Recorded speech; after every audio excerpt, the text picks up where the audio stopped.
皆さん、こんにちは。西横県の苔見沢です。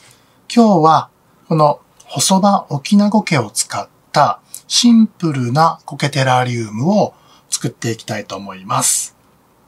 こちらですね、西横県苔見沢の通常のラインナップとして、この細葉沖縄苔のこのシンプルなモコッとした作品を販売しようと思いまして、今回そのメイキングをですね、動画にして回してみたいと思います。こんな感じでモコモコっとする感じですね。この細葉沖縄苔のこちらの作品はもう作ってから1年ぐらい経過しているものです。はじめはすごいこのちょっとこう一回り二回り小さかった円でこう植え付けていたんですけれども、この経過とともにコロニーが広がって、でこのわかりますかね、このもっこり感というか、コロニーがこうもこっとこう盛り上がる感じですね。もう、上にもこうコロニーが成長していって、非常にこのシンプルなんですけど苔テラリウムとしてもすごく、美しい作品になります。初心者の方でももうおすすめです。育てやすくて、週に1回ぐらいですね、お水をシュシュッとあげれば誰でもこのように上手に育てることができます。今日は、何を用意したかというと、苔ですね。細葉沖縄苔とベースのソイルですね。こちら土の配分などは概要欄に載せておきますので参考にしてみてください。それと今回容器としてはこのちょっと一回り大きめの高さのあるものを選びました。これですとちょっと一回り大きさも大きいので、何年も育てるのにちょうど適しているサイズかなと思います。最終的にはこちらの蓋をこのようにかぶせて、このようにかぶせて、このようにですね、蓋をかぶせて販売して、持って帰っていただくようにしようかなと思います。それでは早速作っていきたいと思います。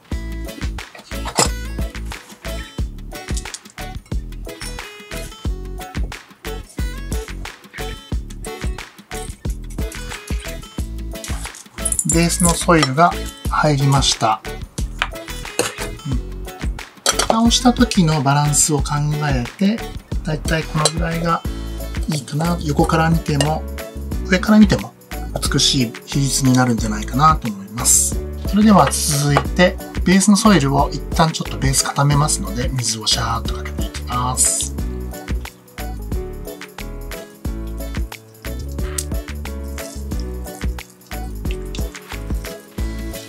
まんべんなく濡らしてある程度植え込みやすいように固めていきます。いいですね。はい。これでちょっと待ちたいと思います。それで上からちょっと軽く押して平らになじませていきます。ちょっと気になるところがあればこのようにハケ使って平らにしたりですねしていきます。よし。続きまして苔を植えていきます。最初にですね、こちら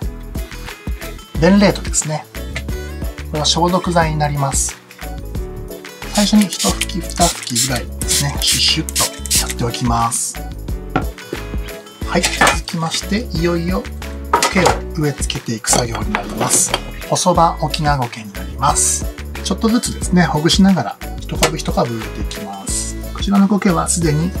洗浄済みです。水で洗ってあります。ちょっと取って、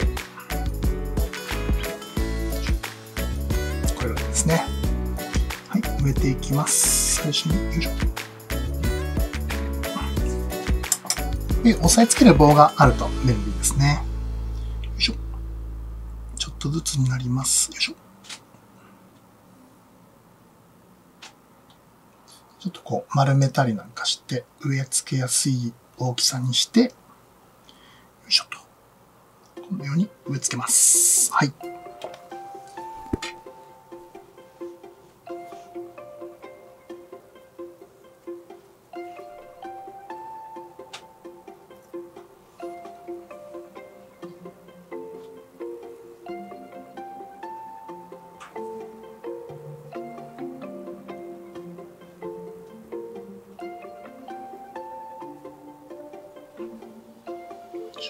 苔の植え付けというと、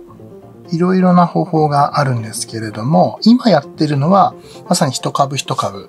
直接植えている、直植えしている方法ですね。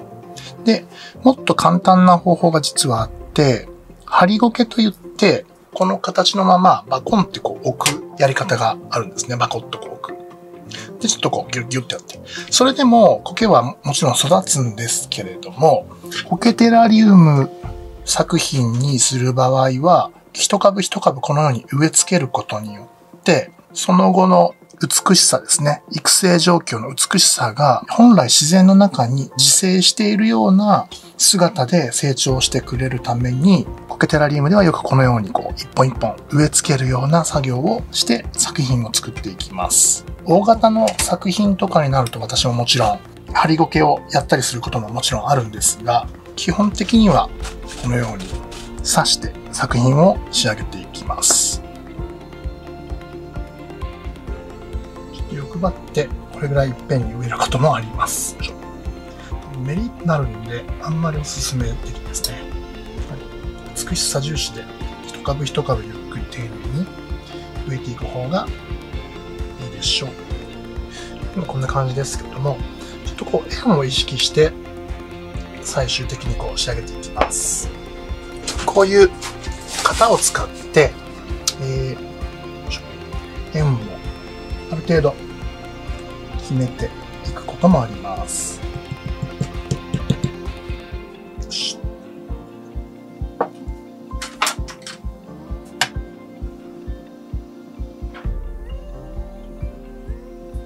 なかなかこう綺麗な円に仕上げるのは結構難しいんですよね。どうでしょうか。ちょっとね、はい。こんな感じで今植え付けてます。ある程度周りに余白を持たせるっていうのが結構ポイントで、1年後、2年後ですね。このようにコロニーが成長するのを想像しながら、この自然とこう増えていく余白をきちんと残してあげるっていうのが結構大事です。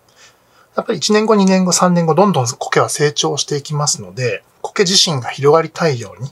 広がっていく姿が一番美しいので、で、そのようにある程度の余白をこれに作って置いときます。もうちょっと植え込んでもいいかなという感じなんですけれども、なのでもうちょっとあと一回りくらいですね、植え付けていきたいと思います。ですね、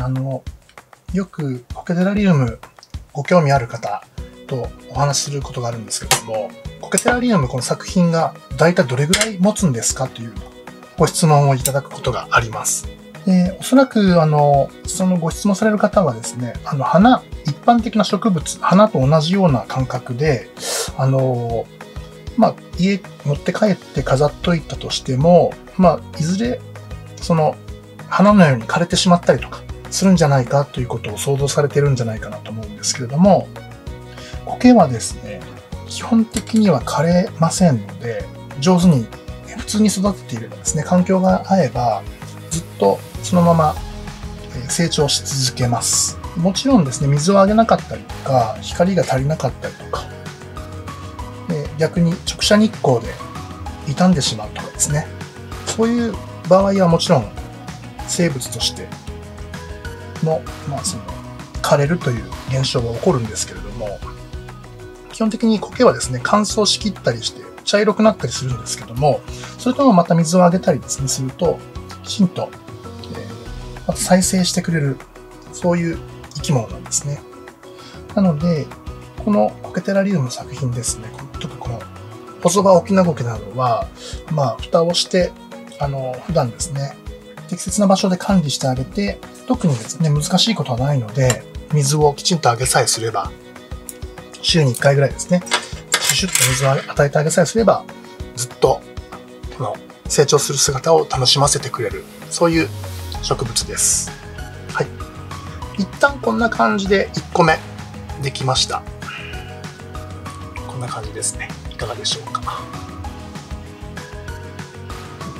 これであとは一旦これで馴染ませて、2、3週間してちょっとこう、ふわっと全体的に馴染んできたなというところで売り場に並べたいと思います。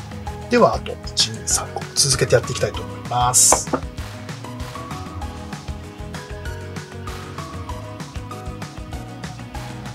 の細葉オキナゴケなんですが、細葉オキナゴケと同じ仲間のですね、苔で、アラハシラガゴケという苔があります。その2つはですね、よく同じその種類として扱われる場合もあるんですね。一般的には日本だと山苔という扱いで、アラハシラガゴケと細葉オキナゴケ、両方同じようにですね、商品として扱われるというようなことが結構あります。山苔と呼ばれたり、まんじゅう苔と呼ばれたりですね、することが今まであったようですね。で、その2つはですね、非常に本当によく似ていて、私も苔テラリウムを作ったりとか、もちろんこの、細葉オキナゴケの栽培もやっているんですけれども、苔を扱うプロから見ても、パッと見のですね、判断というのは非常に難しいですね、その2つの苔。ちなみにですね、こちらがアラハシラガゴケ。こちらがアラハシラガゴケ。これが細葉オキナゴケ。細葉オキナゴケ。アラハシラガゴケ。ほぼ一緒。全然わからないんですよね。今の細葉オキナゴケは、当農園の管理している山があるんですけれども、そこでサンプル採取してきたものなんですが、何が違うか、どこでどう見分けるかっていうとですね、もう顕微鏡を使わないと正確には判別つかないんですね。見た目の特徴は、例えば細葉オキナゴケですね。ちょっと毛足が短い。で、アラハシラガゴケはちょっと長いこれですね。あるんですけれども。いや、でもやっぱり育成状況によって、まだ毛足が短いアラハシラガゴケだったりもありますんで、本当にそのパッと見だけで判断するっていうのは結構難しいんですね。なので私はその細葉オキナゴケを栽培しているっていうこともあって、きちんとですね、その植え付けをする際に種苔を検査をして顕微鏡で見て、これは細葉オキナゴケだなというのを種苔に使って植えていくということをやります。顕微鏡でどこを見るかというポイントとしてはですね、ここに茎があるんですけれども、その茎を切断してその断面を見るというですね、ものすごく細かい検査をしなきゃいけないんですね。茎の断面を見て、中心に中心束という束が見えるとアラハシラガゴケ。その束がないもの、中心束がないものが細葉オキナゴケ。学術的にはそう判断されます。このように苔テラリウムで鑑賞する場合だったりとかは、そのように厳密に2つのその違いを気にする必要もないかもしれません。両方とも美しい苔なので、あまり厳密にその違いをですね、気にする必要ないかもしれませんが、一応参考までに。ですから、もしかすると皆さんが普段細葉オキナゴケかと思って扱っている苔が、実はアラハシラガゴケだったりすることは、もしかしたらあるかもしれませんね。アラハシラガゴケは結構珍しい苔なので、この西友保健がある愛媛県の地域ではあまり見られないですね。アラハシラガゴケをと細葉オキナゴケの違いを知りたくて探し回るんですけども、探し回ってもアラハシラガゴケはなかなか見つけることが難しいっていうぐらいの苔です。もうちょっとですね、丸にしたいので、もうちょっと形を整えていきます。だいぶいい感じですね。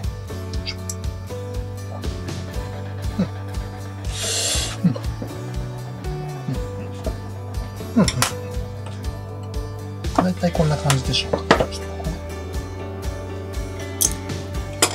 シンプルに一つの苔をシンプルに一種類だけで植え付けると。そういう苔テラリウムっていうんですね。やっぱり育て方もシンプルで長く持ちますし、苔を楽しむには一種類の苔でまず育てていくというのがですね、とってもいいかなと思います。1年とかですね、通して育ててみると、苔って、こういうものなんだなというのが分かったりしますので、初めはこういうシンプルな1種類のみ植え付けてるような苔ですね、が育てるのがおすすめかなと思います。もちろんですね、他の作品も私の場合は、同じような種類、同じような生態を持った、特徴を持った苔を、何種類か植え付けているので、同じように育てても、どの苔も、上手に育つように考えてですね、複数の種類を植えるときはそのように考えて植え付けてますので、全然問題はないんですけれども、はい、大体丸くできたんじゃないかなと思います。あとは、これも自然に育っていきながら苔が広がっていってくれる、その姿を見ていきたいなと思います。あと2つですね。いきましょう。最近ちょくちょく YouTube 動画をアップさせていただいてるんですけれども、皆さんのグッド評価とかですね、コメントいただくのすごく嬉しくて、本当に楽しく拝見させていただいてます。ちょっと前にですね、鳥木の動画をアップしたんですけれども、その動画はですね、やはりちょっと専門外のこともあってですね、素人ながらに鳥木をしてみたというような動画だったんですけれども、バッド評価、よく来年の評価がですね、いいねを上回るというですね、2とか3とかなんですけども、そういう現象がありまして、ちょっとどこが悪かったのかなと、よっぽどちょっと、専門的な方からすると、ダメなことをやってたのかなと思ってはいたんですが、何がダメだったのかちょっとわからずですね、申し訳ありませんでした。手違いというかですね、専門的な方から見ると、ちょっと良くないことをやっていたのかもしれませんが、もしですね、そういったところがあったら、教えていただけると非常に嬉しいです。でまたですね、苔テラリウムのことですとか、もちろん苔のことですとかですね、ご質問などありましたら、いつでもご質問いただければと思いますので、コメント欄ですとか、あとはTwitter、インスタやってます。DM とかいただければですね、何でもお答えできればなと思います。もう皆さん結構詳しい方が多いので、僕が教えられることって言ってもそんなにないとは思うんですけれども、苔テラリウムを作っている、専門に作ってるっていうところとですね、苔を栽培している、そういったところの経験などでお話できるところはあるかなと思います。で、最近はですね、荒野の万年草の栽培も今やってるので、よくインスタにアップしてたんですね、その状況などを。だから海外の方、オランダの方とか、イランの方、結構海外からご質問いただくことがありますね。荒野の万年草は海外でも人気なんですね。海外に分布しているのかちょっとわからないんですけれども、荒野の万年草は、図鑑によると、アジア圏、東南アジアとしか書いてなかったので、中国もあったのかな、シベリアとかもあったのかな、ちょっとうろ覚えですが、オランダにはないのかな。イランの方がちょっとこれ取ってきたんだけど、どうやって育てるのみたいな質問をインスタで DM でいただきまして、イランも取れるんですね、荒野の万年草は。よし。だいたいこんな感じでいいでしょう。いい感じでございます。こんな感じです。あともう一個ですね。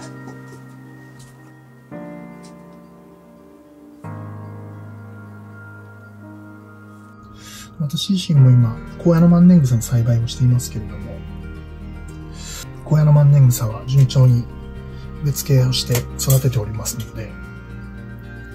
出荷まではまだまだかかりますけれども、ちょっとずつ芽吹き始めてますので、また状況をお知らせできればなと思います。あと栽培予定の苔としては、この細葉沖縄苔と、灰苔、砂苔を予定しています。その園芸向きですね、個人の方が使っていただく用の苔と、庭で大量に使うとかですね、そういう業者さん向けの苔とありますので、この近隣の方で、この大量に苔を扱う方、リクエストとかありましたら、こういう苔を育ててくれとかですね、リクエストがありましたら教えてください。それは育てますんで僕。庭苔とかもですね、いろいろと種類があると思うんですけれども、どの苔がニーズがあるのかというのが、実際にどれくらいニーズがあるのかというのが私もまだわかりませんので、ぜひこういう苔作ってくれっていうのがありましたら教えてください。こんな感じです。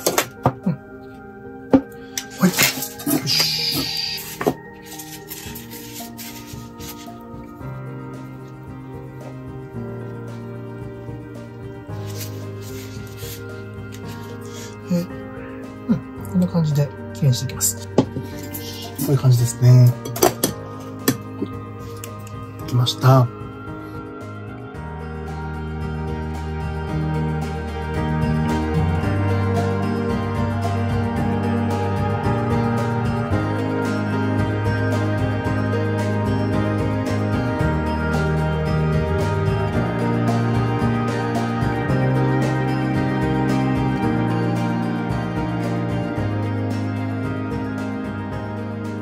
はい、ということで、今日は細葉沖縄苔を使った苔テラリウムですね。1年後にはこういうこんもりした形になるように作ってみました。シンプルなものです。これを蓋をして週に1回ぐらいですね、お水をあげるような育て方だけで、もうこういう風にですね、こんもりと、綺麗に育つ苔テラリウムになっています。これをまだ作ったばかりなので、これから2、3週間ちょっと置いておいて、苔が馴染んできて、ちゃんと育ってきたなっていうのが分かればですね、また売り場の方に並べたいと思います。今日は細葉沖縄苔のシンプルな苔テラリウムでした。最後まで見ていただきましてありがとうございました。それではまた。